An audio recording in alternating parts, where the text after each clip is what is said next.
இன்னைக்கு மார்கழி டே 2. இன்னைக்கு பகவத்கீதையில் ஸ்லோகம் 2 லாங் வீடியோவில் சொல்லியிருக்கேன். பாருங்க, அதோட லிங்கை டேக் பண்ணியிருக்கேன்.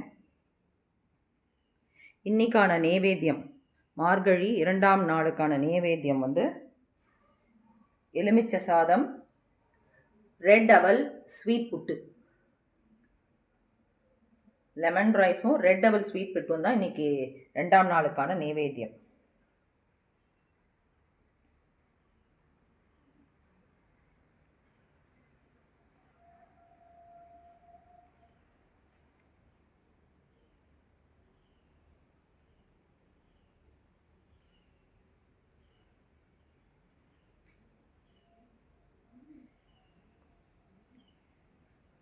மார்கழி டே 2க்கான பகவத்கீதா 2வது ஸ்லோகம் சொல்லியிருக்கேன், கேளுங்க. தேங்க்யூ.